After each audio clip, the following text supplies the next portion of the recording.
In this demonstration, you'll see how easy it is to automate satellite node operations using Ansible modules for Dell VxRail and VxRail API. If you're new to these modules, please check first our previous demo, and the concepts discussed here will be easier to understand. You can find it in the description of this video on YouTube. In this demo, we're using the latest available version of the Ansible modules for VxRail at the time of the recording, more specifically 2.2.0, and a virtualized VxRail environment that is available as a hands-on lab in the Dell Technologies Demo Center. The environment consists of a 3-node VxRail cluster and includes an additional VxRail satellite node that is powered on and available for configuration. You can also see the empty Satellite Nodes folder that was pre-created in the vCenter inventory to simplify the demo. In this environment, we also have a Linux-based automation server, which has the Ansible software installed, including the VxRail Ansible utility and the collection of Ansible modules for managing VxRail. Let's start with a very simple example just to demonstrate how to get high-level information about the VxRail system. This and all of the other examples demonstrated here are slightly modified versions of the sample playbooks available in the documentation of the modules on GitHub. Note that we're going to execute the playbooks locally on the automation server, but through the abstraction provided by Ansible modules and the Python utility library, the operations will be executed using VxRail API running on the VxRail manager managing the cluster.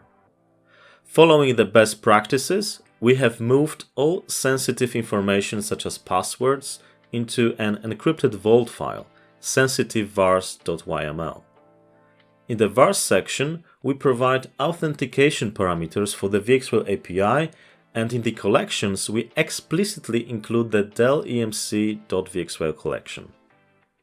Let's execute this playbook with the Ansible playbook command. The --vault pass file parameter allows us to specify the file containing the secret for decrypting the vault, so we don't need to enter that every time we execute playbooks. We could also define it in an environment variable to further simplify. The playbook execution was successful. Note that this way we can query the system for the number of configured satellite nodes, which is returned in the satellite host count property.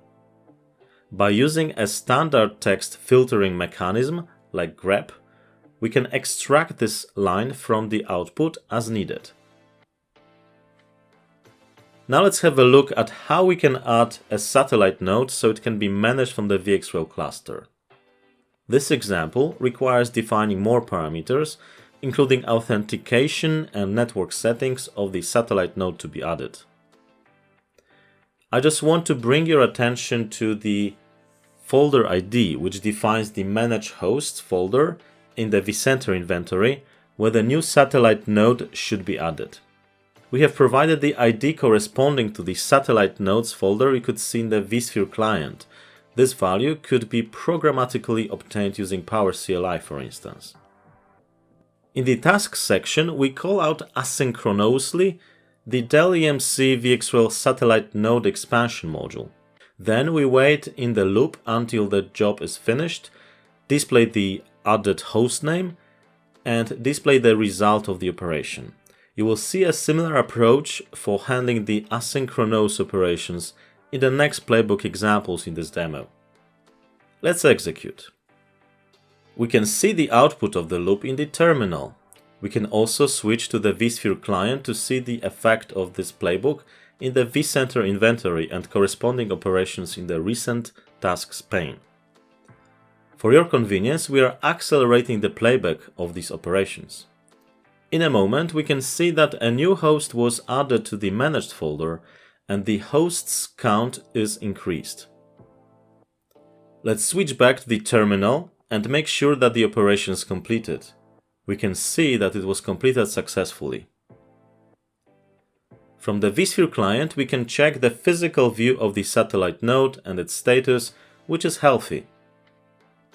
We can confirm that the number of satellite nodes increased also from Ansible using the playbook returning the system information.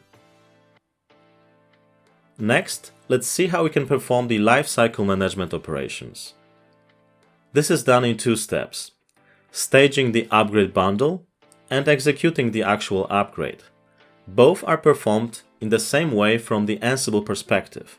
The only difference is the action variable passed to the API, which can be either stage or upgrade. We need to specify the managed folder on which we'll perform the LCM operations.